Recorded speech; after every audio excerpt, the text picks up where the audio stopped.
Bom, boa tarde para todo mundo.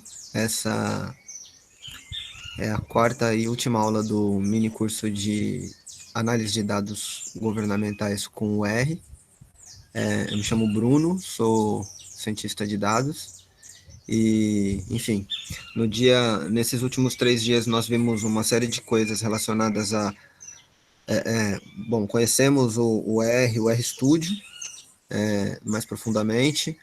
A gente testou coisas viu conteúdos sobre manipulação de dados, como importar os dados no R, operações como seleção, filtro, uso de funções como mutate, summarize e group by para fazer operações agrupadas. A gente também viu como construir mapas, né, fazer alguns gráficos de resumo, gerar sumário estatístico. E também vimos árvores de decisão, né, como uma forma de explorar padrões, né, encontrar padrões nos dados. No caso das árvores de decisão, nós vimos uma técnica que encontra padrão a partir de uma resposta, né? Então, nós tínhamos lá um determinado target, que era, por exemplo, o distrito da cidade de São Paulo ter mais ou menos equipamentos culturais que a média do município. E nós tínhamos essa resposta, treinamos um algoritmo de árvore de decisão, ajustamos esses dados com a nossa resposta, e então visualizamos as árvores, né? E aí ele deu para a gente algumas regras que ajudariam a entender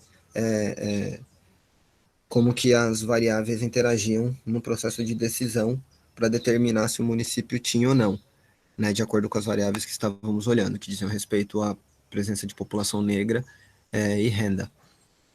Hoje a gente vai conhecer uma técnica de análise de dados que busca também entender padrões nos dados, porém ela não depende de uma variável resposta, tá? Então a gente vai falar sobre clusterização, tá?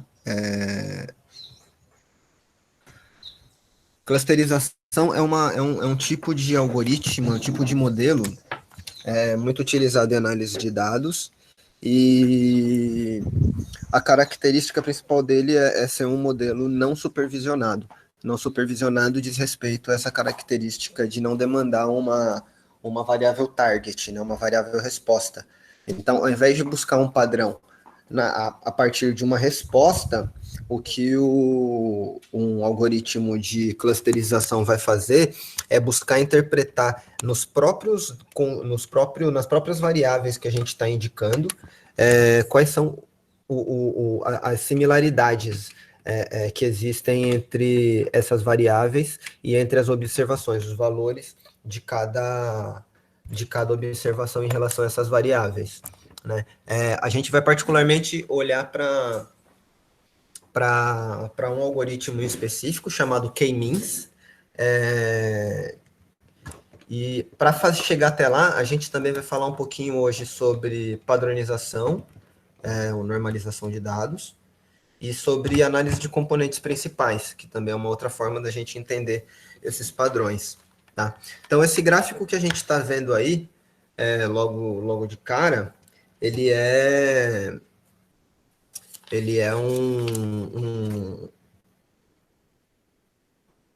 um exemplo, né, de uma distribuição de dados que tem 3 clusters, né, 3 agrupamentos. Então, quando a gente coloca esses dados assim, né, num plano bidimensional, a gente identifica que tem um centro, né, onde agrega em torno dele pontos que são, nos nossos casos, esses pontos serão os distritos do município de São Paulo, e esses pontos, dada a proximidade deles, eles são mais similares entre si, né, do que os demais de outras cores. Então, esses que estão mais próximos aqui dentro desse centro vermelhinho, eles são observações que são mais próximas, né, e mais Bruno, similares. Oi. você não está compartilhando a tela ainda. Nossa, gente, aqui para mim parece que tá assim. Ah, caiu. Gente, desculpa. Eu coloquei para compartilhar, não sei o que aconteceu.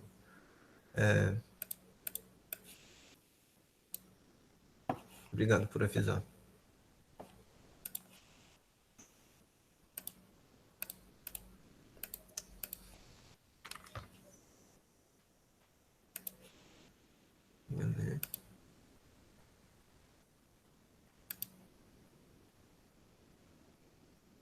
Ah, tá, não sei porque estava bloqueado.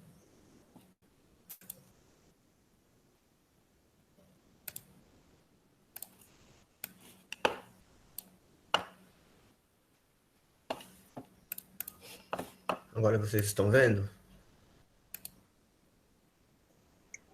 Sim. Ah, perfeito. Nossa, obrigado, gente, por avisar aí. Vamos lá. Então, era desse gráfico que eu estava comentando, né? Ele tem aqui, ó, como vocês estão vendo, 3 grupos, né? Esses 3 grupos, eles estão posicionados em torno de um centro, que é esse ponto maior aqui, né? Ele não é o centro exato, centro, né? Ele é uma medida de centro e de peso na distribuição desses grupos. O que acontece é que quanto mais próximo de cada um desses pontos maiores aqui, né, o azul, o verde e o vermelho, mais ele se parece com os outros pontos que estão dentro, próximos também desse pontão vermelho. Os outros azuis também, a mesma coisa, os verdes também. Então, quando a gente clusteriza, ele vai olhar para a estrutura dos nossos dados e buscar, né, separar esses dados de modo que a gente consiga criar agrupamentos que antes a gente não tinha. E ele busca esses agrupamentos olhando para os padrões internos do nosso conjunto de dados, né? Então, a gente vai ver como é que funciona isso um pouco hoje. Deixa eu limpar aqui. A gente vai fazer isso hoje explorando novamente esses nossos dados de equipamentos, distribuição de equipamentos culturais no município de São Paulo. Tá? Esse aqui é o notebook do caso de hoje.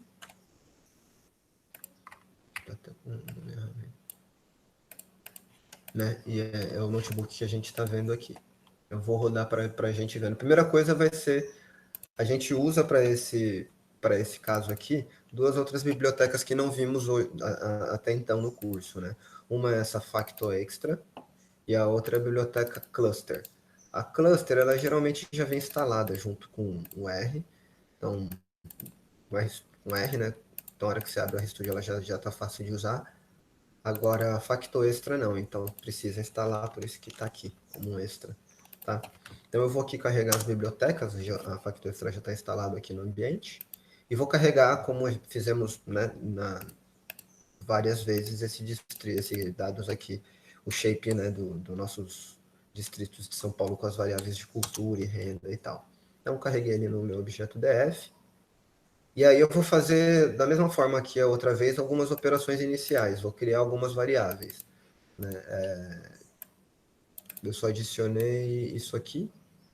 O restante já tinha nos outros cases lá. Né? Eu estava só calculando o número de equipamentos per capita, agora eu estou calculando o número de cada um dos equipamentos.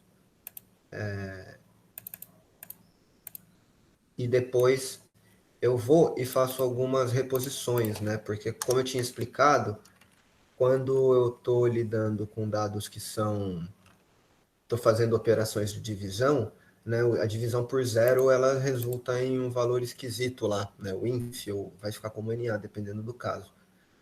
Como eu sei que nesse caso, todo que for ou inf ou NA que resultar dessas operações aqui, corresponde a zero per capita, né, no caso para cada 10 mil habitantes, então eu vou repor com zero. Então eu vou dizer para ele aqui que o que for NA, né, isNA, o que é NA dessa variável bibs underline PC, né, ele vai reconhecer aqui quais são esses valores e vai colocar zero, e vai fazer isso com todas as outras, só de equipamentos per capita que o valor era infinito, o que deveria ser trocado, mas a lógica é a mesma para todas elas. Tá? E aí,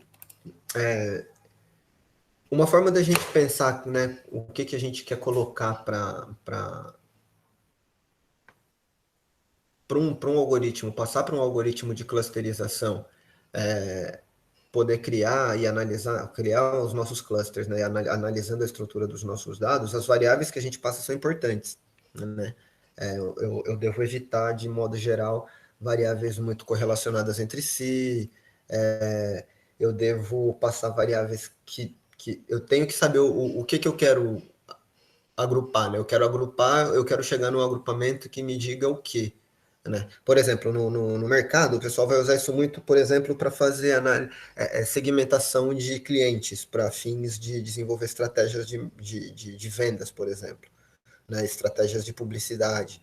Então, você cria agrupamentos usando, sei lá, variáveis que vão dizer sobre o uso do cliente, os acessos do cliente no seu site, as compras que ele já fez, o valor dos produtos, o quanto que ele gastou nos últimos 12 meses no seu comércio, e aí eu vou clusterizar e ele vai me falar, ó, tem esses clientes aqui que frequentam mais vezes o site e gastam um pouquinho, tem esses aqui que frequentam poucas vezes e gastam tanto, tem esses aqui que entram bastantão e gastam muito, então aí você já sabe mais ou menos para quem direcionar, né?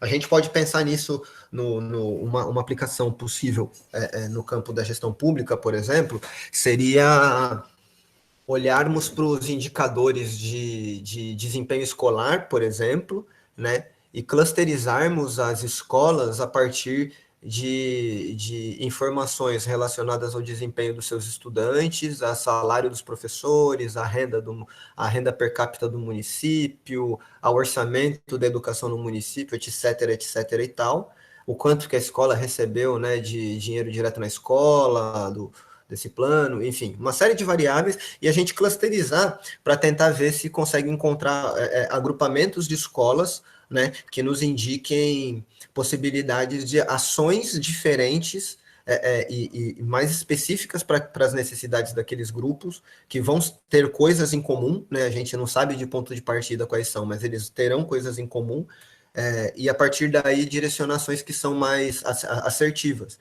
né? Porque eu vou ter a escola no qual o problema ali a gente vai identificar que, cara, aqui o problema básico mesmo é os caras não estão, a alimentação não está boa e a gente tem um salário médio do professor muito alto, né? Então, pô, aqui eu preciso. A gente sabe que quanto melhor alimentado o aluno, melhor a capacidade de concentração e de aprendizagem. Então, eu vou direcionar para esse grupo de escolas recursos e um programa de fortalecimento e melhoria da alimentação escolar. Também vou fazer criar algum tipo de incentivo ou alguma possibilidade de repasse de recursos do governo estadual, do governo federal, voltado na ampliação, no incremento salarial dos professores daquele município, e por aí vai, né? Enfim, as possibilidades são muitas, muitas mesmo. Esse é um exemplo prático, por exemplo. Para a gente chegar lá, tá? A gente vai primeiro fazer um processo chamado de rescalagem de dados. A gente vai fazer um scale nos dados. O que isso significa? Quem já fez a aula de estatística e viu lá a história da distribuição normal, já ouviu falar alguma vez no Z-score, né? Padronização Z, ou Z-standardization, como o pessoal chama em inglês, né? O processo de Z-standardization, ou padronização Z, resulta numa coisa chamada Z-score, que nada mais é do que a distância que a determinada observação, que o valor de uma observação tem em relação à média, dada em desvios padrões. Então, esse valor aqui, ele tem 400, dependendo da distribuição, né, da dispersão dos dados, mas, por exemplo, esse valor aqui, essa variável tem uma média de 1.300 lá, como vimos na renda per capita, se não me engano. E aí, eu tenho um distrito em que a renda per capita é de 3.000. Ele tem 1,2 de desvio padrão em relação à média. O outro que tem 400 vai ter menos 1,2 de desvio padrão em relação à média. Primeiro essa explicação, né? E aí, o que que isso significa na prática? A gente faz isso aqui, essa continha aqui, né? Ó, deixa eu aumentar. A gente faz essa continha aqui, que é o z-score vai ser igual ao valor da observação menos a média da variável, dividido pelo desvio padrão, que é, na prática, isso aqui. O valor de x menos a média, aqui é o xi, né? Aqui seria o xi, menos a média de x, dividido pelo desvio padrão de x. Então, eu vou ter, no final das contas, a quantidade de desvios padrões em que aquele valor, o valor original, varia em relação à média. Por que isso é importante? Se eu olhar aqui, por exemplo, essa distribuição, esses gráficos, né, o que a gente está vendo aqui? A gente está vendo que tem... Primeiro, a gente consegue ver a distribuição, né, de densidade de cada uma das variáveis, e a gente consegue também perceber, olhando o eixo X de cada um dos gráficos, que os valores são bem diferentes. Né? Eu tenho, por exemplo, em amarelos, eu tenho aqui de 0 a 15 mil, por exemplo. De bibs, vamos olhar... Aqui de pessoas por domicílio, eu tenho aqui, sei lá, de 2,4 a 3,6, menos de, sei lá, quase 0 a 3,6. Então, de 0 para 15 mil a 0 a 3,6 é uma diferença muito grande, são escalas de dados muito diferentes.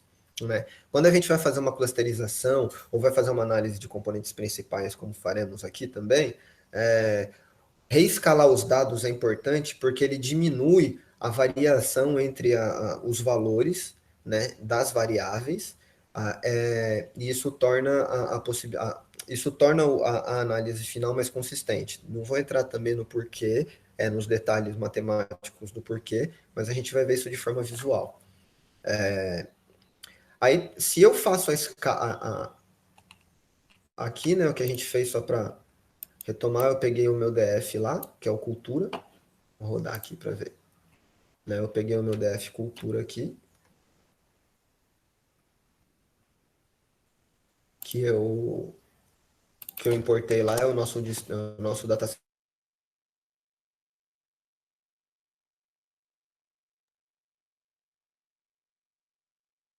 de distritos, né, com as informações que viemos trabalhando esses dias.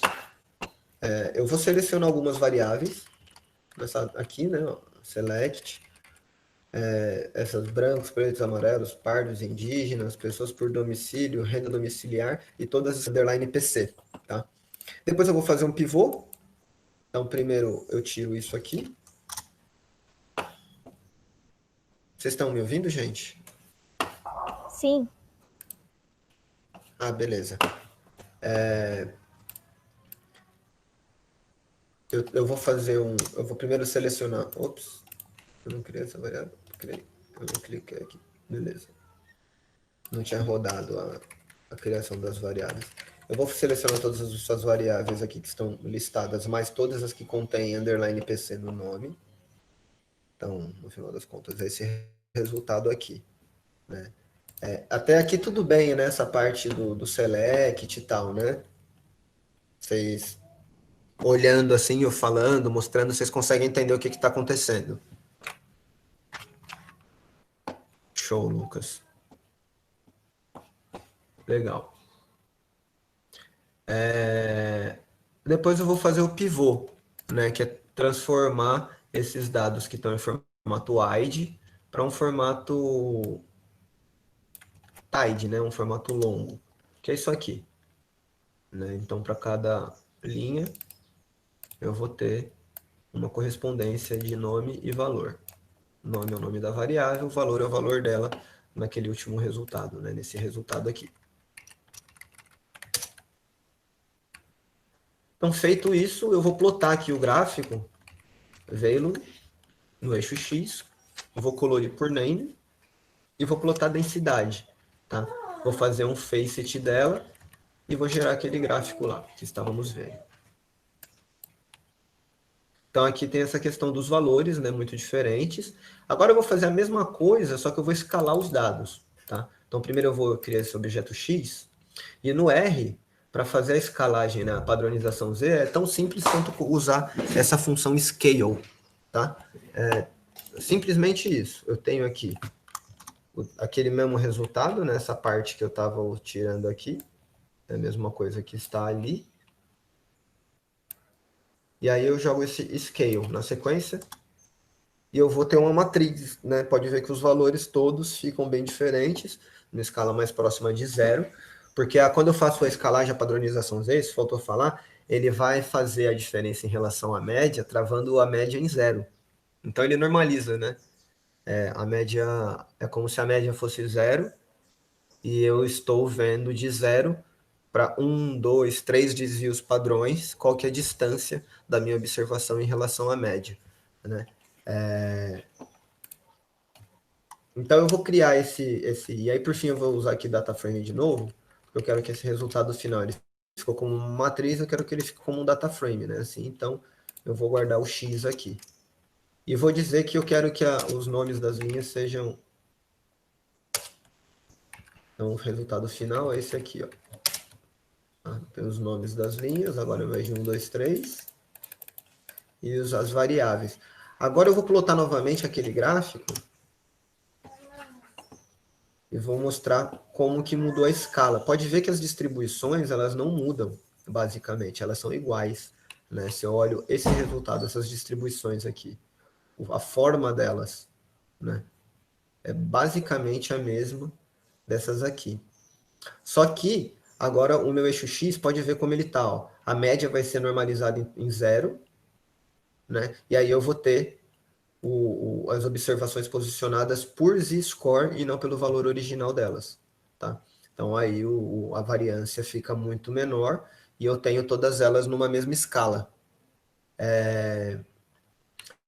Quem tiver mais interesse em entender isso daqui melhor, aula de estatística, dá aquela atenção boa, porque eu sei que na época eu fazia com o Alexandre Leitsengren, e ele passava por isso quando ele explicava lá distribuição normal, distribuição de probabilidades, né?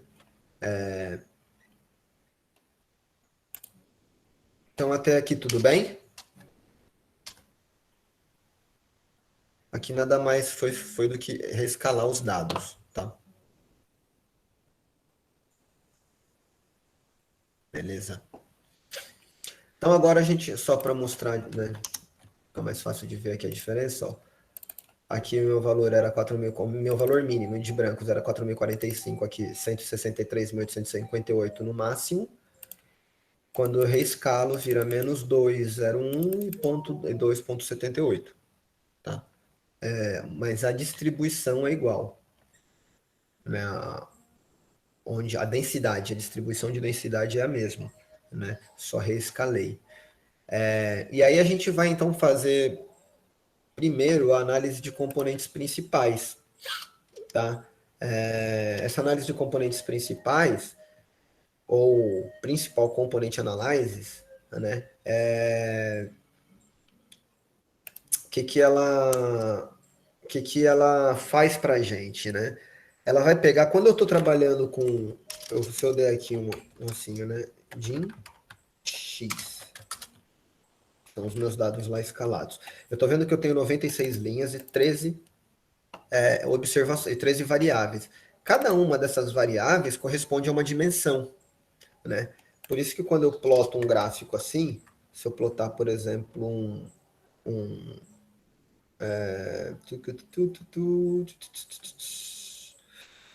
plot df e brancos, vírgula df e pretos. Por exemplo, eu estou vendo aqui um gráfico em duas dimensões, né? Um gráfico que tem uma dimensão x horizontal, né? E uma dimensão y vertical, tá? Eu posso fazer um gráfico tridimensional. Eu adicionaria uma dimensão z aqui. Quando a gente observa o mundo, nós vemos no formato tridimensional, né? A gente consegue ver o comprimento, a largura, o fundo, a profundidade e a altura, né? Então tem 3 dimensões quando a gente olha para as coisas. E aí esse dataset aqui, ele tem 13 dimensões, né? Eu até consigo fazer um gráfico em 3 dimensões, colocar uma cor, na distribuição dos pontos, né, que vai ficar um gráfico com 4 dimensões.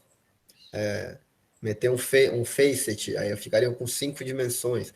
Só que fica muito difícil de olhar, né, de entender o que está sendo visto ali, e quanto mais dimensões, mais difícil de visualizar. Então, a análise de componentes principais é uma técnica que ajuda a gente visualizar dados multidimensionais, dados com alta dimensionalidade, né? Quando eu tenho muitas variáveis, eu quero olhar o padrão, a distribuição desses dados num plano cartesiano bidimensional, né? Quando eu quero olhar 13 variáveis num plano assim, aí eu vou usar, num plano como esse gráfico de dispersão que tem aqui na tela, né? Eu vou usar uma análise de componentes principais para reduzir a dimensionalidade do meu dataset, né? E aí, como é que a gente faz isso? No R, a gente pode usar essa função prcomp, que é de Principal Components, né? Então, eu vou passar o nosso dataset X, que é o dataset escalado, dentro dessa prcomp, e vou gravar um objeto x.pca. Vai ser o meu modelo de PCA do dado X. E aí, quando eu faço um summary aqui dele, né, me tiro um sumário estatístico do meu PCA, eu vejo que ele criou aqui para mim 13 componentes, né? E que esses componentes, eles têm um desvio padrão tal, cada um deles, e que a variância deles é tal, a proporção da variância deles, e a proporção acumulada. Então, o que ele está me dizendo aqui? Ele está me dizendo que o componente 1, ele explica 40,8% da variância dessas minhas 13 variáveis que eu passei aqui dentro, de prcomp. Tá? O componente 2, ele vai explicar 0,1487. O que é esse componente, né, que ele está falando que explica a variância dos meus dados, que explica o quanto meus dados variam? São esses valorizinhos aqui, ó.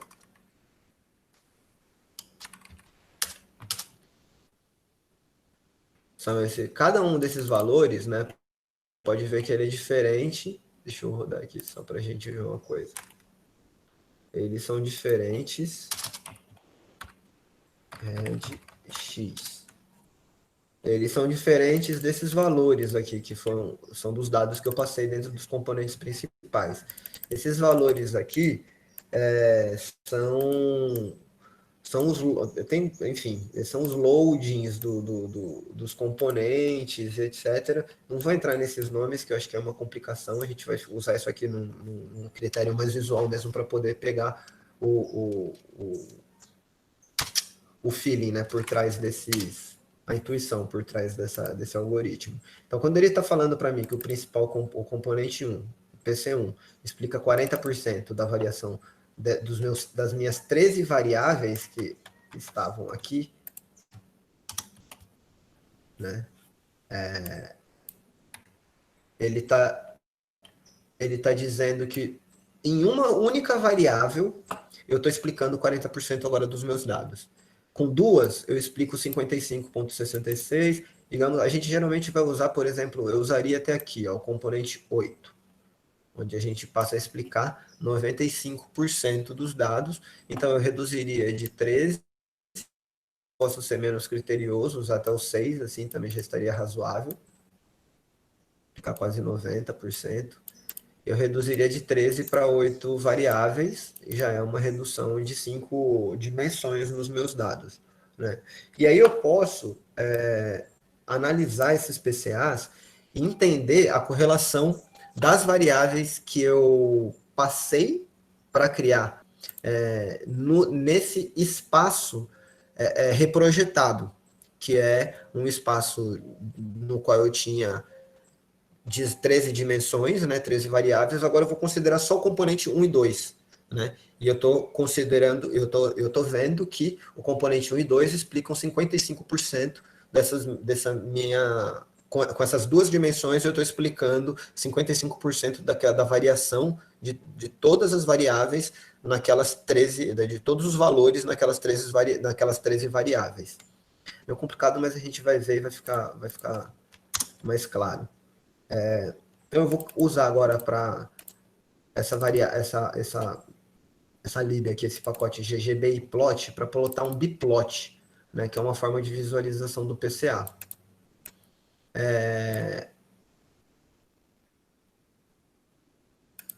Para instalar esse biplot, a gente faz esse código aqui, tá?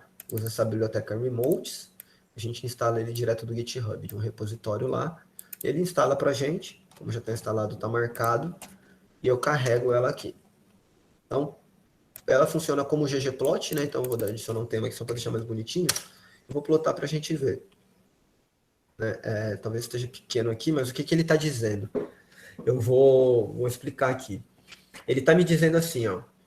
Essa aqui é a distribuição bidimensional de 55% da variância daquelas 13 variáveis. E aí o que acontece é, daquelas 13 variáveis, eu tenho aqui pretos pardos indígenas puxando para o lado de cá, né, para a esquerda diagonal superior, brancos para um pouco mais para cá, né, para a direita. Poderia criar, por exemplo, enfim, quantidade... Podia quebrar essa variável brancos em outras para poder ver o que mudaria, mas aqui o que ela está dizendo para mim é assim, pretos pardos indígenas puxa, né, dentro desse conjunto de variáveis, os distritos para um mesmo lado. Né? Brancos vai puxar um pouco mais para cima aqui, né?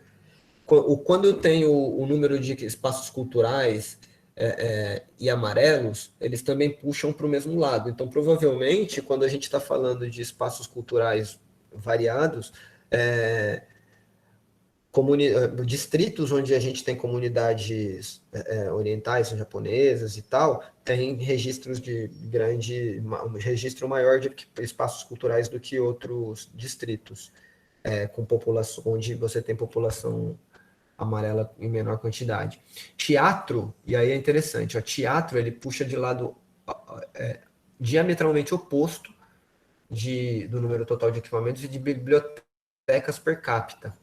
Né? O número de teatros para cada 10 mil habitantes, ele joga para um lado, e o número de bibliotecas per capita para cada 10 mil habitantes joga para o outro. Então, e o teatro ele joga para cá conforme avança e aumenta a renda domiciliar, né?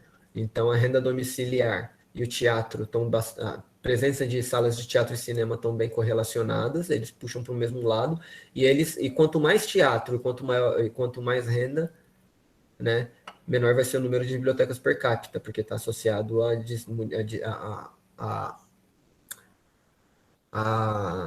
distritos onde eu tenho um maior número de pessoas por domicílio, né? Onde tem mais, em geral, quanto mais gente morando na mesma casa, menor a renda. Né? Por isso que também joga para o lado oposto da variável renda per capita ou renda domiciliar média. Né? Então aqui eu já tenho uma série de insights, assim, na hora que eu interpreto esse gráfico, falar, olha só, em termos de equipamentos culturais, faz pouquíssima diferença por ser pretos, pardos, indígenas, então eu posso juntar isso como um grupo só. Renda domiciliar e renda per capita adicionam a mesma informação, então eu vou ficar só com renda domiciliar média, tá? Como eu estou usando pessoas por domicílio, eu vou usar renda domiciliar para ser mais direto. E aí mas antes disso, eu posso adicionar mais alguns recursos nesse gráfico, né? Eu posso adicionar os labels, né, que são os nomes dos meus distritos, por exemplo, e agrupar, por exemplo, fazendo um negócio assim. Aí o que eu tenho aqui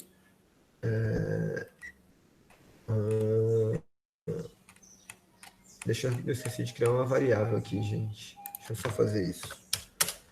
Equipe underline groups vai ser igual if else equipamentos underline per capita maior que a média de equipamentos per capita. Então, vai ser 0, vai ser 1 e não vai ser 0. Então, o que eu estou dizendo aqui é que se o valor de equipamentos per capita for maior do que a média, eu vou marcar 1 nessa variável. Se for menor ou igual que a média, eu vou marcar 0, tá? Então, vou recriar aqui, porque agora eu vou usar lá.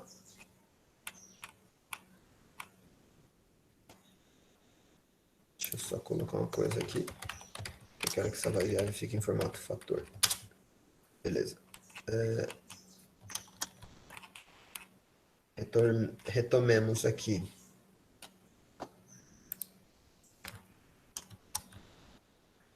Então, quando eu... Ups. Será que eu fiz certo? Não, não fiz. Calma que eu errei aqui, gente.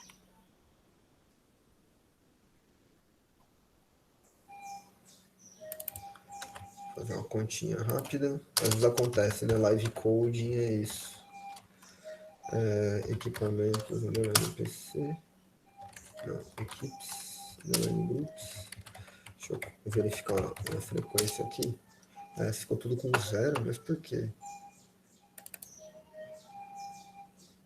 Ah, tá. Já sei. É porque ainda tinha infs. Então, eu vou ter que fazer aqui embaixo. Daí, equipamento de groups será if else def equipamentos maior que a média 1, se não 0. Agora vamos confirmar aqui se... Agora sim. Então, agora eu estou pegando e diferenciando, né? Agora eu posso recriar aquele gráfico.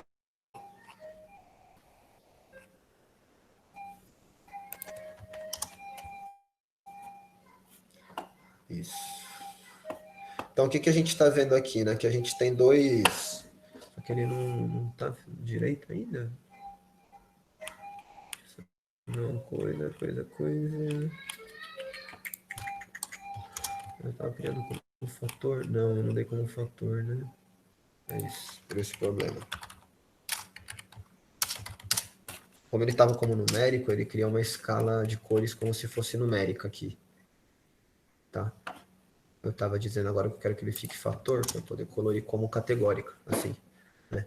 Então, ele cria aqui para a gente, ele adiciona uma outra informação, a gente já consegue ver, né, como é que ele está dividindo aqui esses dois grupos, né? Os grupos 1, que são distritos onde a quantidade de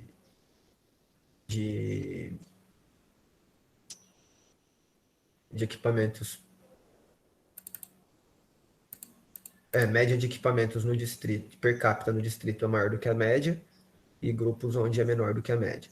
Então, fica essa distribuição aqui para a gente. E aí eu posso ver que tem aqui, né, Tatuapé, Alto de Pinheiros, Parelheiros, blá, blá, blá, blá. E no outro, aqui, uma ponta Grajaú, Jabaquara, municípios do sul, né, mais aqui em cima, alguns da zona leste, aqui nesse meio, norte. Aqui eu vou ter, para esse lado de cá, Alto de Pinheiros, Barra Funda, Vila Leopoldina e por aí vai. Tá? E aí eu vou reorganizar essa análise aqui e vou só resselecionar as variáveis. Então eu vou filtrar as que eu não quero mais, na verdade eu vou selecionar só as que eu quero agora, né? Que eu vi lá que eu posso criar uma variável negros índios que seja pretos mais brancos indígenas, e vou usar só de renda domiciliar, o restante. E vou selecionar essas variáveis aqui, né? Então, vou recriar meu dataset X. E vou dar um scale nele aqui. Transformar em data frame. Então, editar ele novamente. Ops. É porque eu já criei. Tá.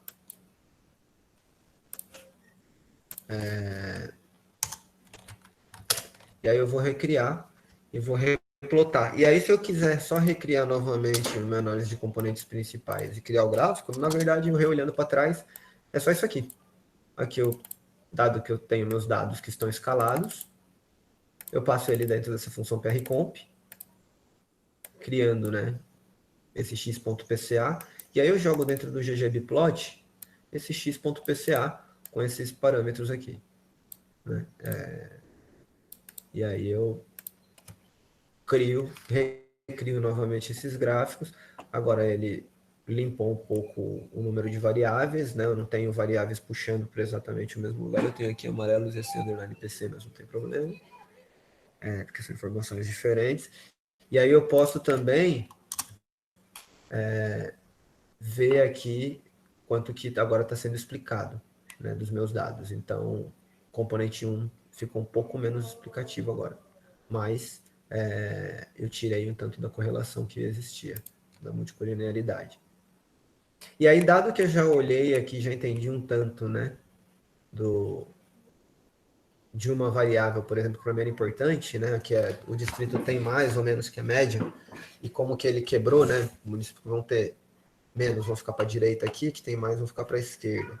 Mas isso ainda assim, a gente viu que às vezes você tem uma quantidade de bibliotecas que tem a quantidade de bibliotecas tem uma correlação diferente, né, com, com o número de pessoas no domicílio, então lugares mais, em geral, com renda mais baixa vão ter um maior número de bibliotecas para cada 10 mil habitantes, em contrapartida, lugares com maior renda vão ter um número maior de salas de teatro e cinema. Então eu quero clusterizar isso e ver como é que ele quebra, né? O que ele significa para mim no final das contas. Então agora a gente vai fazer isso. Primeira coisa que eu posso fazer é visualizar as distâncias, tá? Que é aqui eu vou usar já as funções da factoextra, tá? Essa getDist, essa fvis underline dist. E vou criar esse objeto xdist que me diz assim, qual que é as distâncias com base na correlação de Pearson. Né? Vai standardizar, blá, blá, blá, e eu tenho isso aqui. Né? Deixa eu tirar isso aqui, eu acho que não precisa. Isso. E aí eu vou agora plotar essas distâncias. Então ele está mostrando para a gente o padrão. Então, ó, os azuizinhos são onde eu vou ter valores mais altos nos meus componentes, né? E aí ele está associado com... ele vai quebrar aqui para a esquerda, né? Se você for ver mais próximo aqui, né? Bela Vista, Santa Cecília, Pinheiros e tal.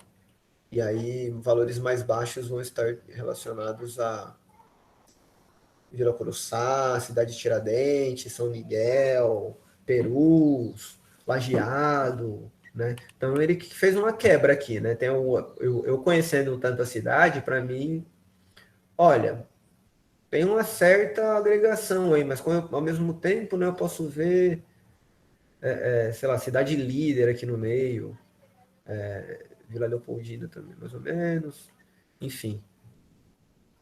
Isso aqui me dá um shot de quando eu vejo a diferença das cores aqui, né? Esse degradê, né? Essa divergência entre as cores, ele está mostrando quais são os distritos mais distantes um dos outros, se eu for pensar num cluster. Né? Então, por exemplo, Lajeado é muito, muito distante da Lapa. Moema, Perdizes, são muito, muito distantes, né, de Arthur Alvim e Aricanduva. Por outro lado, Sacomã é um intermediário, assim, né? Ele não é tão distante dos outros dois. E assim segue, tá? E aí eu vou, antes de clusterizar, eu tenho que pensar o seguinte: o cluster ele é uma informação um tanto arbitrária, né? Eu não sei de partida quantos clusters existem.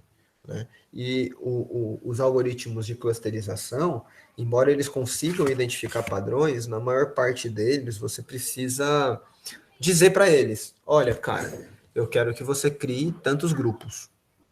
Eu quero que você pegue esses meus dados e divida em tantos clusters. Né? Embora você precisa arbitrariamente informar pro algoritmo em quantos clusters ele deve agrupar os seus dados, tem algumas técnicas que ajudam a tomar essa decisão. Né?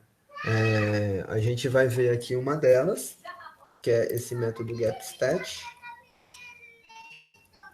que ele gera para a gente assim, ó, nesse caso, ele está falando que eu poderia... Deixa eu só ver uma coisa aqui, gente.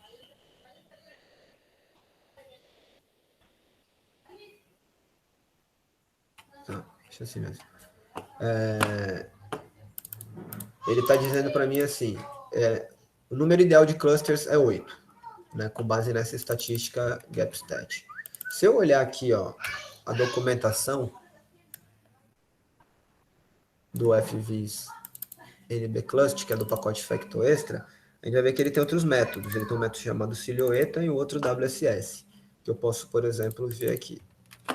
Se eu for olhar por silhueta, como é que ele me mostra? Aí ele já me diz que podem ser 2 clusters. Se eu for usar o método WSS, enfim, ele nem me aponta o número ideal, mas ele me diz que mais ou menos aqui por 6, né, eu tenho a soma dos quadrados para de cair, ou seja, o erro é um momento onde eu posso escolher, aqui em torno de 6, né? Enfim, para vocês, eu estou mostrando para vocês que tem várias formas, cada técnica ela tem uma aplicação particular, ela está te dizendo uma determinada coisa, embora no final das contas seja o número de clusters, tem um- um- uma lógica por trás de cada uma dessas análises, e então não tem certo ou errado, tá? No final das contas, você vai ter que fazer muitos testes para chegar num conjunto de variáveis que gere como resultado final um número X de agrupamentos que permita dividir, né, quando você olha o espaço dimensional mais reduzido, os seus dados entre si, né? De modo que você tenha as distâncias, né, voltando naquele primeiro gráfico que vimos aqui, as distâncias entre os pontos, cada um deles, né, no nosso caso os distritos, e esses pontos maiores, eles criam grupos significativos, né, que o resultado final seja significativo para o problema que você está abordando, que pode ser qualquer um. E aí, um exemplo que eu trouxe é esse de as escolas agrupadas de acordo com tipos de agrupamento que façam sentido para separar, né, em grupos homogêneos, internamente homogêneos, escolas com características parecidas no que diz respeito ao resultado delas nos nossos indicadores de desempenho escolar, né? E aí eu poder olhar para esses clusters, estudar quais são as características de desempenho, o que está associado a cada tipo de desempenho, e entender como que a gente pode, enfim, fazer ações na ponta, de política, fazer um planejamento, entregar ações de política pública na ponta que agreguem valor no sentido de contribuir para melhorar o desempenho daqueles estudantes, né? E qualificar a formação deles para a vida, né? Então, voltando aqui.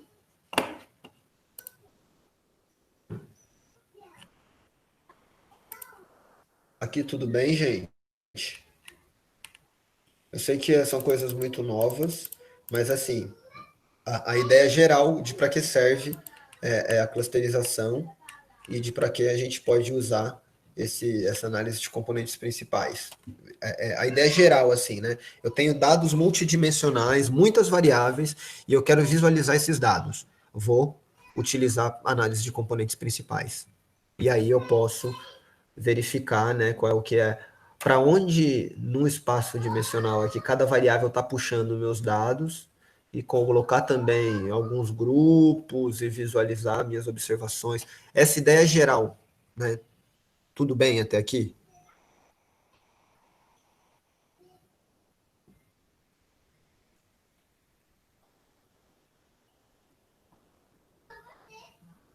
Estão me ouvindo? Beleza. Beleza, então, Michele, beleza. Então tá, porque é pegar essa ideia geral, depois fica brincando com o notebook, buscando tutoriais na internet e tal. Cursinhos de machine learning básicos também vão ensinar sobre essas coisas, e mais dentro dos cálculos, né? Como que é feita a reprojeção no PCA, quais são as medidas de similaridade, né? Como é que quais são as medidas de similaridade que a clusterização, o K-means vai usar para poder definir onde que qual que vai ser o cluster de uma determinada observação e outra e tal. Mas beleza, para o PCA, a ideia é essa. Eu tenho dados multidimensionais, muitas variáveis, e eu quero visualizar. PCA. Eu quero... e aqui a gente está até... Deixa eu fazer uma coisa que eu não mostrei, né? Dado que eu tenho... Só vou voltar vou fazer um step back aqui, tá, gente? Voltando no PCA. Dado que eu tenho um modelo, né, digamos, de principal componente treinado, né? Quando eu faço isso aqui, eu estou ajustando. Eu posso fazer um predict e reprojetar meus dados, que seria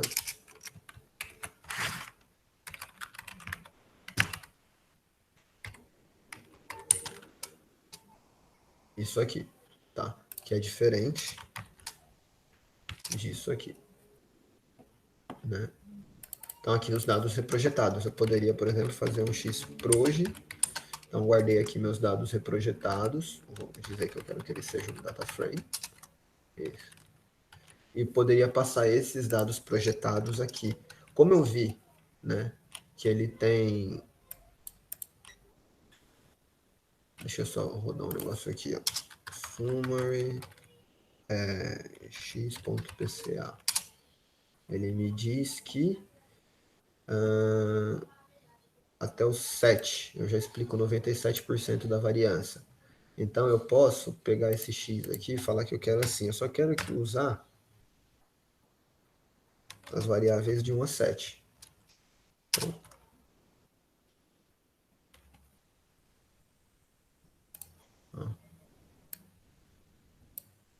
Então, não, desculpa. Aqui eu preciso passar todas. Criei aqui. E aí eu vi aqui, né, que eu posso usar para explicar 95% da variância até componente 7. Fiz aqui o predict, então peguei o meu modelo de PCA, faz o predict nesses dados aqui e me retorna os valores dos componentes desses dados aqui. Então, eu poderia pegar outros dados que têm essas mesmas variáveis, né, tipo de outros municípios, por exemplo, e tentar fazer o ajuste fazer o predict, né, estimar os componentes usando esse modelo que eu treinei. Se eu tiver para outros municípios, para cada distrito de outros municípios, né, o valor de branco, o número de brancos, de pessoas, né, negros e índios somados, tiver o número de equipamentos per capita, de bibliotecas per capita, de teatro de bibliotecas para cada 10 mil habitantes, salas de teatro e cinema para cada 10 mil habitantes, etc., eu poderia usar esse modelo criado para fazer uma predição de componentes, estimar os componentes desse outro dado, né? De acordo com as regras que a gente está identificando em São Paulo. Então, aí eu criei esse x.proj e agora eu vou fazer diferente. Ao invés de usar o x, eu vou usar o x.proj aqui. Vê que ele muda um pouco, embora fique parecido. Mas ele tem uma diferençazinha e tal. Então eu vou seguir agora com esse x.proj para a gente ver. Se eu mudar aqui, ó, silhouette. Ups.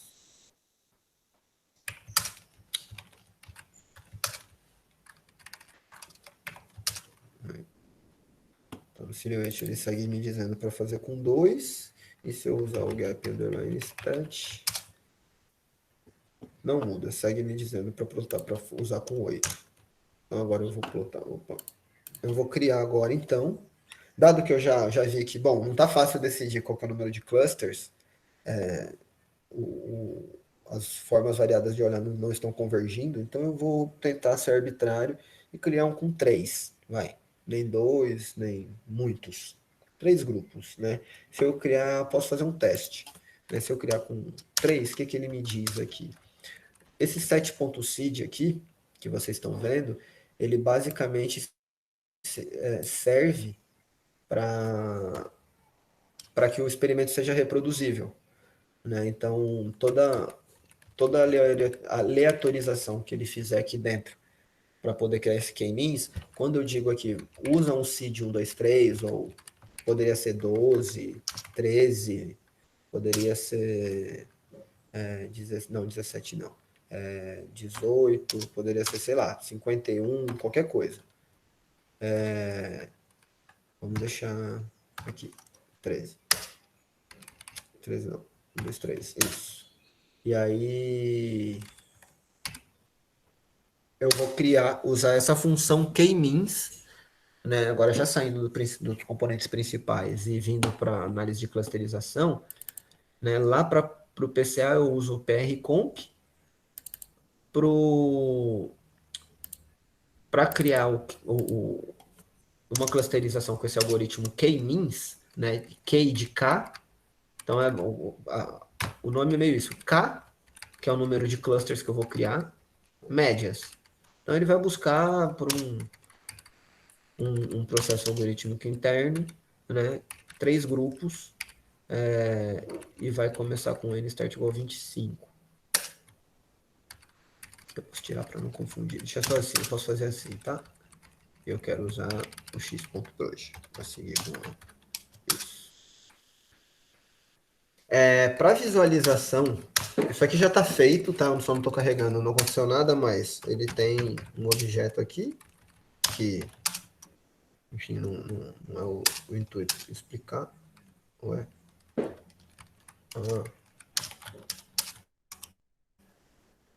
Tá, então ele já está me dando aqui qual que é a média, o centro de cada um dos componentes para cada um dos meus clusters.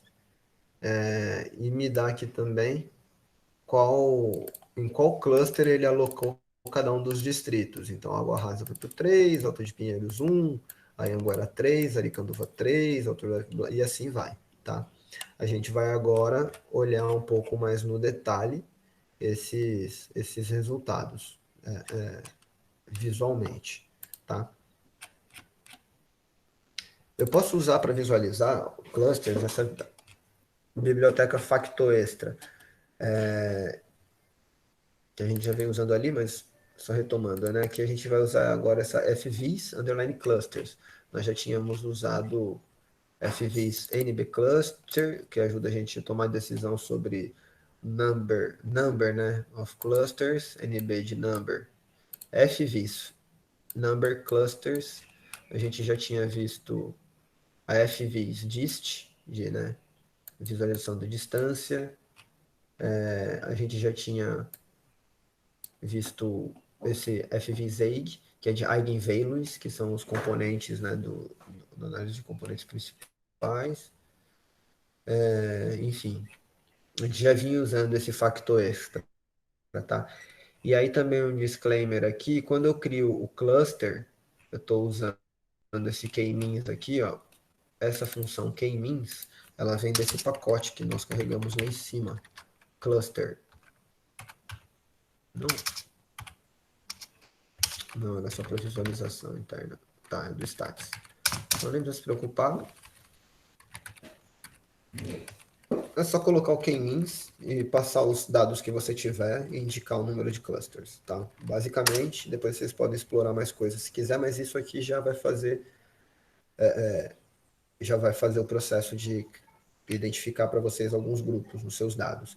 Então, aqui voltando, ele dá aqui para mim, para cada componente, quais são os valores médios que ele dá em cada um dos nossos clusters.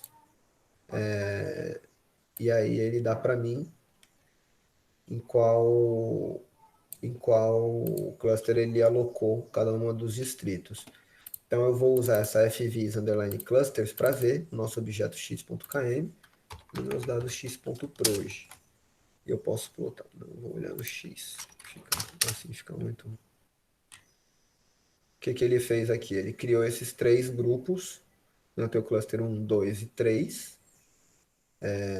E aí, se eu olhar aqui, ó, no amarelo, eu vou ter Pinheiros, Consolação, Moema, Jardim Paulista, Liberdade, Itaim Bibi, Vila Mariana. No azul, eu tenho Jabaquara, Parelheiros, Ermelino, Anhanguera, Marcilac, Cachoeirinha, Freguesia do Ó. E nesse 3 aqui eu tenho, no 3 eu tenho Parque do Carmo, Pari, tá difícil de lembrar, Penha, Pirituba, Cursino, Candaíba, né? Então, talvez seja uma coisa meio intermediária de renda, população, e os números de equipamentos. Então, dado que eu tenho esses 3 clusters que ele disse para mim, olha, você pediu 3, tem esses 3, e a hora que eu quebro em 3, eu aloco os distritos dessa forma, tá? Eu vou então adicionar, né, o meu objeto x.km, né, ele tem alguns valores que eu posso extrair deles. Né? O x.km é esse que nós criamos aqui, com a função kmeans no objeto x.proj. Deixa eu passar só os dados reescalados. Aí, se eu pegar esse x.km e usar no dólar, que é o sinal que me permite extrair as variáveis de um data frame ou os valores de uma lista e tal, eu vou ver que eu tenho o cluster aqui, né? Então, cluster é um vetor me indicando onde está cada um dos distritos, né? Se eu der um centers, ele vai me dar uma matriz, né? Falando, para cada uma dessas variáveis, o centro de cada um dos clusters é esse, a média, né? A média, o centro de cada um desses clusters é esse valor. Se eu pegar outro... Enfim, tem size. Né? Ele vai falar, o cluster 1 tem 45 distritos, o 2, 29 e o 3, 22. Né? E aí eu poderia, por exemplo, colocar um bar plot simplesinho aqui e ver que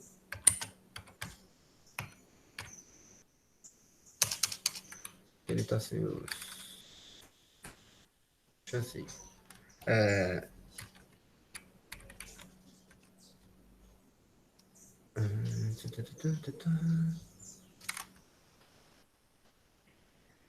Enfim, não vou colocar aqui agora os labels não, mas a gente sabe que esse aqui é o 1, esse aqui é o 2, esse aqui é o 3. Né? Em ordem. Tá. Voltando aqui na visualização. Então a gente quebrou agora um pouco diferente. Eu refiz, né? Ele quebrou um pouco diferente. Mas ainda tem, né? Vila Mariana, Butantã, Pinheiros, Consolação, Moema. Aqui eu vou ter Marcilac, Parque do Carmo, Anhanguera, Armelino. Aqui eu vou ter São Luís, Sacomã, Jabaquara, Grajaú. Então ele quebrou esses 3 grupos. Eu poderia voltar e falar assim, o que acontece, cara, se eu quebrar em 4 grupos? Né? Poderia voltar aqui, ó. Só adicionava um 4, trocava, rodava de novo. Agora eu vou ter 4 clusters, tá? As distâncias são razoáveis entre os valores, então aparentemente até faz sentido eu ter 4 clusters. Aqui já mais próximo. Então, em termos de biblioteca, seriam 3. Mas beleza. Então, eu posso plotar novamente. Agora, ó, não vai mudar. Eu vou ter 4 clusters. Com essas distribuições aqui. E vou plotar novamente. Então, agora eu tenho 4 clusters ao invés de 3. Tá? Beleza, eu já visualizei a distribuição dos meus clusters de acordo com os componentes, né? E aí agora o que eu vou fazer é analisar um pouco melhor esses clusters, né? Como é que ficou a distribuição desses clusters se eu pensar a distribuição das variáveis que eu passei para modelar para criar esse cluster, né? Como é que as variáveis que eu usei para esses clusters elas estão, que é aquela análise das médias, né? Então eu posso olhar aqui, né? Ó, eu posso mudar também. Vamos ver o que é melhor para a gente entender isso aqui. Aqui.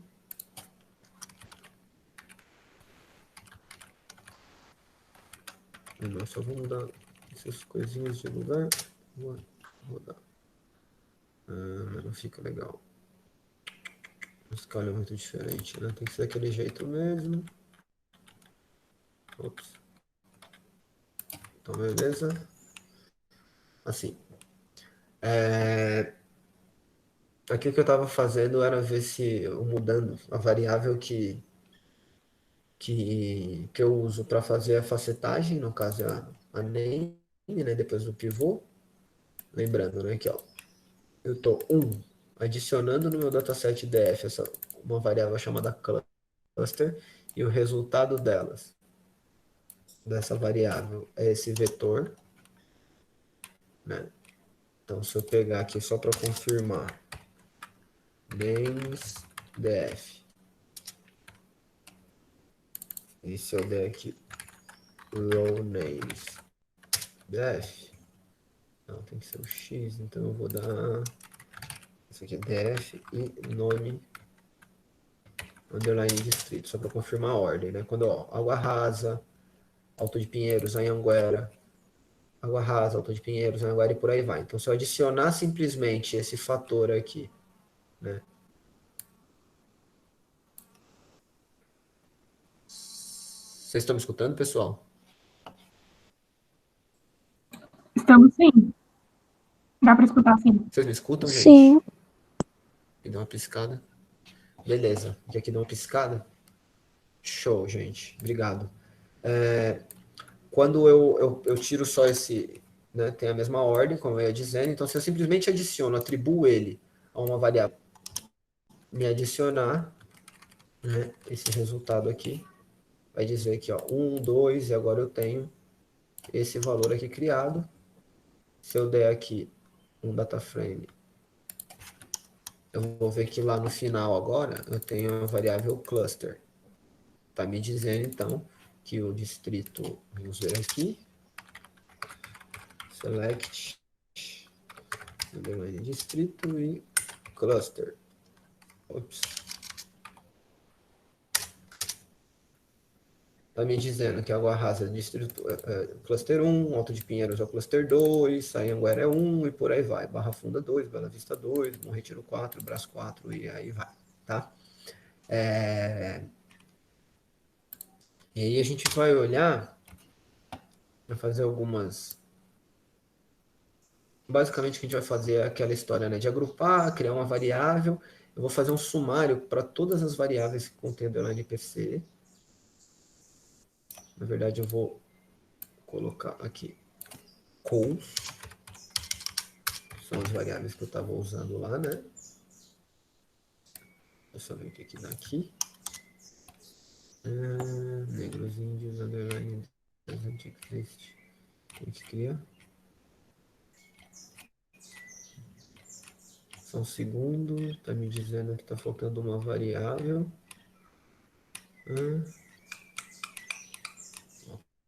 Tá voltando, devia ter criado aqui, né? Eu criei aqui em cima.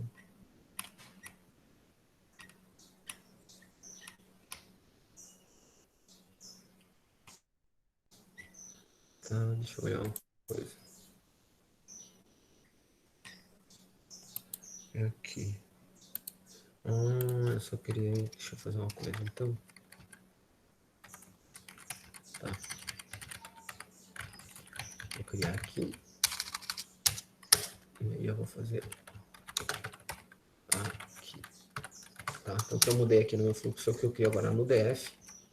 Antes de separar.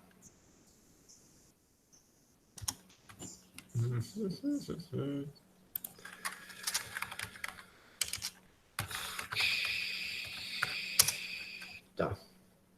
Data frame sempre porque o dado é espacial, né? Lembrando, ele é espacial, então ele tem geometria. Ops.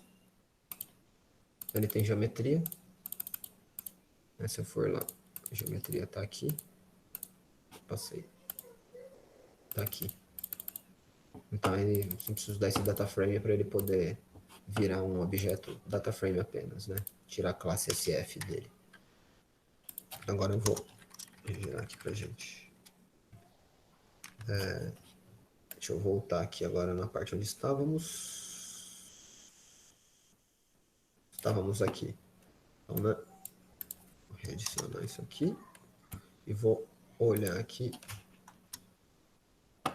né, esses valores. Então, o que eu vou tirar é a média, tá?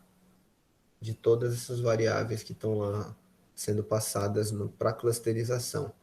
Então, para cada cluster, como é que ele quebrou a média, né? Ó, eu tenho aqui no cluster 2,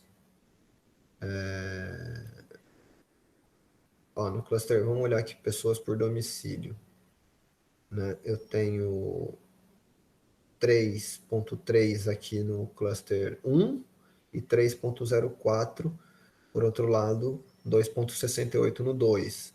Então, onde tem mais gente morando por casa é o cluster 1, e o 2 seria o oposto, onde tem menos gente por casa, né? Se eu olhar, eu vou ver que a quantidade de negros e índios no cluster 1 é muito mais alta, embora também seja de brancos, né? Mas proporcionalmente, que ela representa da quantidade de pessoas brancas morando no cluster 2, é bem diferente, né? O cluster 3 é onde eu vou concentrar a maior parte da população de, de, de descendência oriental.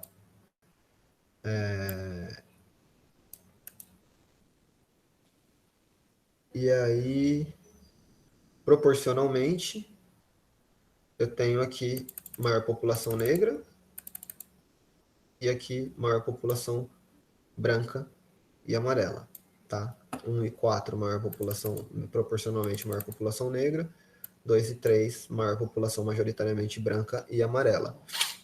A renda domiciliar, ela é mais baixa no cluster 1. A mais alta era no cluster 2, né? E aí o cluster 3 e 4, eles têm razoavelmente parecidos, né? Número de bibliotecas per capita, por cada 10 mil habitantes, como a gente tinha visto, né? Ela é mais alta aqui no cluster 1. Então, população onde tem a menor parte da população, a maior parte da população mais pobre, né, de renda mais baixa, eu tenho mais biblioteca. Isso a gente tinha visto. Porém, a quantidade maior de teatros vai estar no 3, né, de salas de teatro e cinema.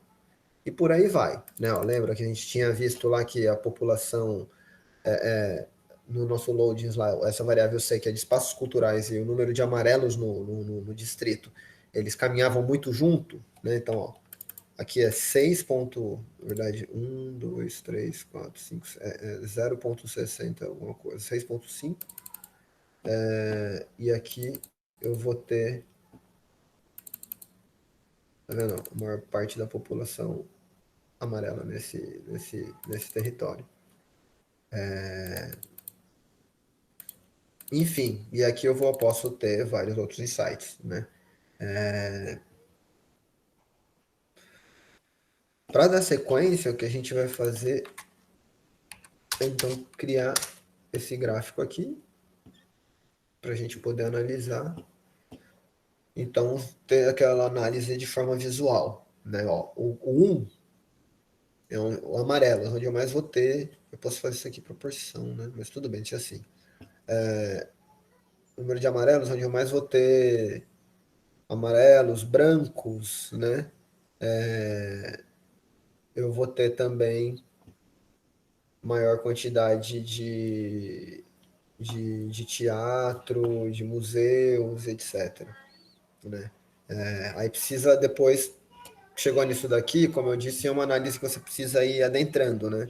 Você vai se aprofundando, dado os seus clusters, vai buscando o que ele efetivamente separou, né, no seu agrupamento, o que esses agrupamentos significam, olhando de volta para as variáveis, para outras variáveis que você tem, outros indicadores, como é que vai fazendo estatísticas agrupadas, né, pelos clusters e tal. E aí uma forma de fazer isso é olhar essas médias, né? No caso, a gente está olhando, e a gente pode também construir, no final das contas, um mapa com esses clusters. Ficaria algo assim, tá? Então a gente teria aí a galera no cluster 1, que a gente viu que é onde está a população de menor renda, né? E também maior número de bibliotecas, menor número de teatros e tal, são essas vermelhas mais fortes, tá? Eu tenho o cluster 2 e 3, que são os clusters do cluster 2, né, ó, a região mais central aqui, meio centro-oeste da cidade, né, e a parte aqui centro-leste, né, e eu tenho uma faixa aqui que me quebra esse centro em duas partes, né. E por aqui eu tenho também um grupinho do cluster 4, mais ainda para oeste, né. Então, bom, ele criou para a gente um padrão. Isso aqui pode ser utilizado, por exemplo, para fins de definição territorial de política cultural, né? A gente poderia aprofundar mais esses estudos, entender o que esses clusters significam em termos de equipamento, renda, cruzar mais uma série de outras variáveis, etc., né? E no final das contas ter um entendimento do que aloca cada observação dentro de um cluster. E isso ajuda você, ao invés de você partir de uma resposta dada, você partir de um dado que, a princípio, você não tem nenhum padrão claro ali, né? Não está muito simples, é um dado multidimensional, você quer entender a relação entre muitas variáveis, você quer criar agrupamentos a partir de muitas variáveis, e você pode usar a análise de componentes principais em conjunto com a clusterização, tá? Então, a gente teria, nesse caso, por exemplo, um mapa que clusteriza o nosso território em 4, né? E diz para a gente, enfim, coisas relacionadas a essas variáveis que nós olhamos e como elas se comportam em termos de distribuição espacial no nosso território, né? Pensando no município de São Paulo. Hoje eu fui direto para o case, então talvez foi um pouco mais rápido aqui. E aí, pensando no case de hoje, assim, em particular, eu queria ouvir de vocês dúvidas, eu queria ver se ficou claro, assim, né? Se vocês conseguiram pegar claro em termos de ideia geral. A ideia geral do uso, né, de análise de componentes principais, quando eu tenho um dado multidimensional, quero visualizar esses dados, quero identificar alguns padrões, vou para PCA, né? E aí eu posso fazer no R uma análise de componentes principais usando a função prcomp. E eu posso, e geralmente, para fazer análise de componentes principais, é aconselhável fazer a rescalagem dos dados. Isso aqui ficou tudo bem para vocês? Tipo, a gente não entende, nossa, a gente não entende o que está por dentro, mas a gente conseguiu entender, pegar essa ideia geral?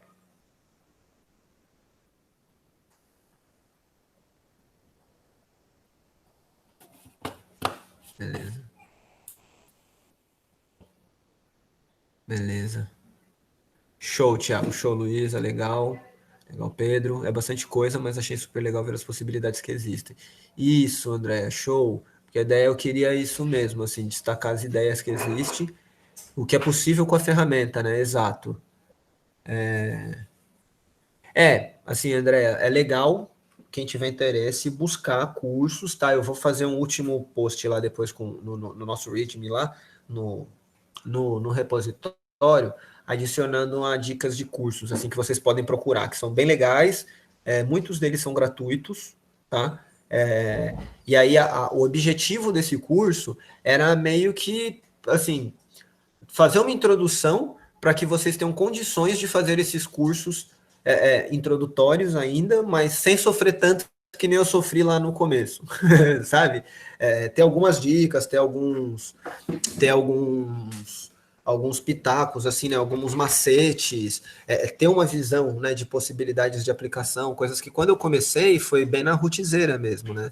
Eu fui caçando, enfim, o que eu tinha de informação disponível, que era internet, professores, né? Na época, o professor Alexandre, eu fiz pesquisa com ele, foi super importante. Além de ter feito lá a disciplina de métodos quantitativos, né? Que me deu uma introdução super bacana em métodos lineares e tal. Depois eu fui fazer pesquisa com ele, fui aplicar, né? E depois fui pesquisando por aí, né? Estudo, curso, muita coisa do que eu vou indicar para vocês também. E aí, às vezes, sem uma introdução, assim, né? sem alguém que sentasse e falasse, não, cara, ó, o negócio funciona assim, né? Tem esse monte de possibilidades, dá para fazer isso, se você tiver um problema assim, você pode aplicar isso, se você tiver uma demanda assim, você pode usar isso, tem esses pacotes aqui que são uma linguagem, né, um pouco diferente do R, base, né? Até eu entender isso tudo, nossa, como foi sofrido. Então, se alguém tivesse falado para mim essas coisas de começo, eu acho que teria sido um pouco mais sossegado, mais fácil, né, a hora que eu comecei mesmo a parar e estudar, né, pro análise de dados, a linguagem R em particular. Isso, eu vou indicar, Cacilda, Pedro, Andréa, eu vou indicar assim para vocês.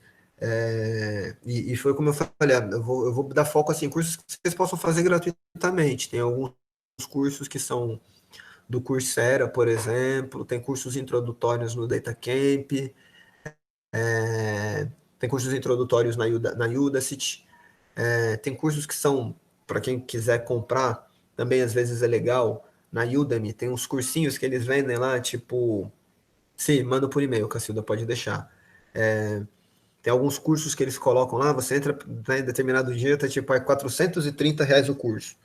Aí você entra para ver o conteúdo, pô, tem, sei lá, 18 horas de vídeo, mais 12 horas de atividade. Você fala, nossa, um curso legal, né? Tem um conteúdo massa que eu quero aprender, mas 430 conto, dia seguinte está R$ 19,90.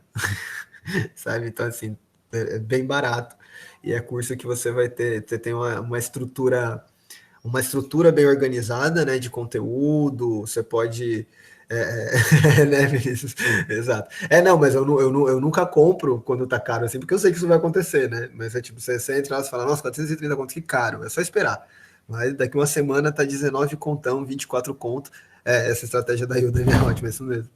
Né? E aí eu sempre, quando eu vou comprar alguma coisa lá, eu compro baratinho. E aí é legal porque são conteúdos que você pode acessar a qualquer momento, né? O acesso fica ever, né? Você pode acessar para todo o sempre, enquanto eles estiverem, né, de pé. Então também dá para baixar os conteúdos e tal. Mas são conteúdos estruturados e bem legais. Né? Tem um carinha aqui, um vídeo que você pode ficar vendo repetidamente, com bastante exemplo, etc. Então eu queria agora, se alguém quiser, eu queria pedir para vocês se tem alguma coisa que vocês gostariam de comentar ou que eu comentasse, né, que para vocês, sei lá, pô, ficou um trem aberto assim na minha cabeça, fiquei com uma dúvida sobre isso, se você puder comentar um pouquinho, aí a gente aproveita esse tempinho final que tem para sanar um pouco do que ficou em aberto. Tá?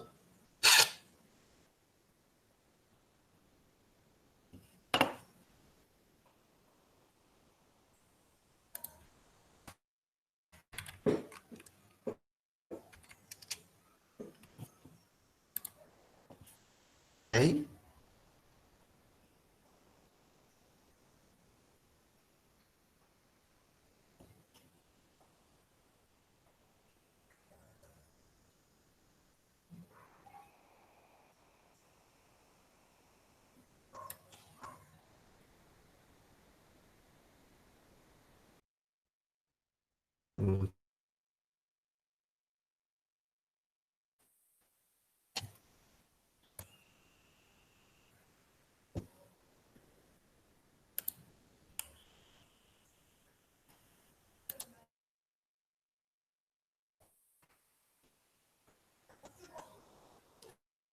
Beleza. Deu uma piscadinha aqui, Cacilda, só para entender. Quando você está perguntando os princípios, a gente tá minha tela, né? Que é esses gráficos aqui. É isso?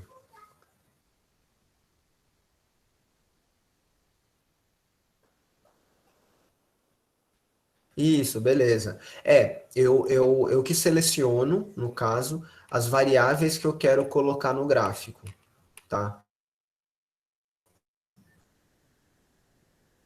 Eu estou chamando um objeto cause e estou dizendo que eu quero essas variáveis aqui, tá? Então, assim, a gente tem que fazer uma seleção trocentas,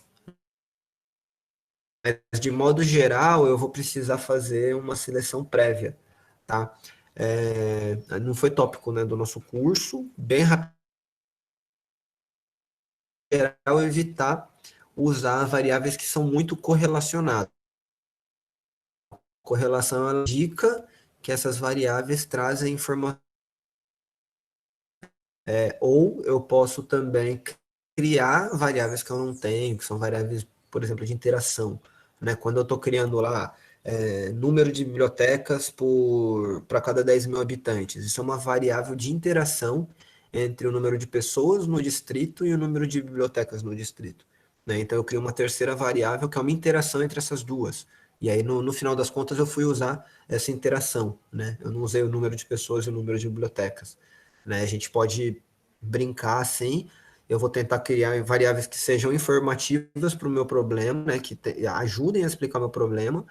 E vou fazer teste. Aqui a gente foi meio corrido, mas isso aqui pode levar uma semana você analisando. De modo geral, tá? Projetos de dados, 80% do tempo deles são dispendidos com manipulação de dados, de 70% a 80%, né? Que é aquela primeira e segunda aula nossa, né? Select, mutate, summarize, group by, min, max, média, e divide, soma, subtrai, e mescla, e enfim, importa, e salva. 80%, 70% a 80% do trabalho em um projeto de dados vai ser isso, que é a parte inglória do ofício, né? Enfim, tem gente que adora, eu particularmente gosto, e às vezes mesmo gostando, é cansativo, porque é um trabalho muito detalhista, ele às vezes precisa ser bem exaustivo, e ele acaba sendo exaustivo, inclusive mentalmente, né? Pelo tanto de detalhe, de coisas que você tem que se preocupar. E aí a parte legal, né, que é criar um modelo, definir quais são as variáveis, comunicar os resultados, a parte mais legal, né, digamos assim, no meu modo de ver. A gente vai gastar aí os outros 30%, 20%, tá? Então, a gente precisa, sim, criar variáveis que sejam significativas e respondendo, né, de forma bem direta, você entendeu? Mas a gente que diz quais variáveis quer usar, tá? Então eu posso ficar fazendo vários testes, passo esse conjunto de variáveis, passo essas outras, testo aqui, testo ali, até chegar num ponto que seja significativo e que, para mim, faça sentido para o problema. Alguém mais quer fazer alguma pergunta? Me ouve agora, Bruno? Opa, ouço sim, Thiago. Beleza, show. Aquela hora tava ruim, tava no Note. Então, assim, cara, na verdade, um comentário um pouco mais geral. Te agradeci, assim, porque foi muito bacana, né? Embora que a gente fique meio quieto, não pense que todo mundo tá tão perdido. A gente só não tá entendendo, mas estamos junto contigo, sim. E para mim foi bem legal, porque, na verdade, eu sou da Federal do Paraná e aqui eu faço uma iniciação científica onde a gente está explorando, né, alguns dados de finanças públicas, né? Então, vendo indicadores de receita e de despesas públicas de Curitiba e dos regiões dos municípios aqui da região metropolitana. E daí lá na frente, a ideia um pouco desse projeto é que a gente consiga articular, né, cruzar isso com dados de indicadores socioeconômicos. E a gente não tinha uma plataforma assim que a gente visualizasse que ia conseguir trabalhar esses dados. E a partir das tuas aulas aqui já deu para ver que sim, é bem tranquilo rodar aí no R, tem que aprender um pouco desses códigos, dessa linguagem, a parte de programação ali, né? Mas que é bem tranquilo, assim, que não é um bicho de sete cabeças, né? É só se dedicar um pouco e ir para cima. Mas, cara, foi muito legal mesmo, assim, fiquei bem contente e bem empolgado para continuar, né? Porque foi só o começo, né? Mas valeu. Que legal, que legal. Fico feliz de escutar isso, Thiago. Bom saber.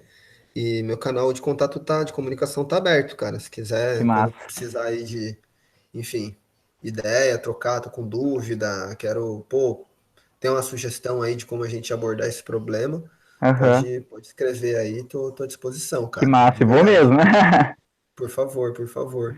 Porque era, assim, o meu objetivo era esse mesmo. Como eu comentei, era na verdade, não é nem abrir a porta, né? Porque eu acho que esse caminho mesmo de análise programática de dados, ele é um pouco embora a gente, assim, é o que você falou, não é um bicho de sete cabeças, mas é tipo o dragão do Shrek, aquela dragoa do Shrek, sabe? É um dragão, cara, só cospe fogo. Mas tem os seus carinhos, né? Tipo, tem hora que você faz um cafunézinho assim, faz uma carinha fofinha pra você. Exato. E aí é meio que mostrar assim, tem uma porta ali, né? Que é um mundão de, cara, vou, sei lá, estudar mais sobre análise de dados. Aí às vezes a gente acha que, pô, é um universo um pouco difícil, parece que a porta tá trancada, né? Então era meio que falar, ó, galera, não tá destrancada, né? Vocês podem abrir, vocês podem entrar, tem ferramenta, tem coisa. Depois que vocês entrarem aqui, tem uma série de recursos que vocês podem procurar, tem um monte de coisa, né?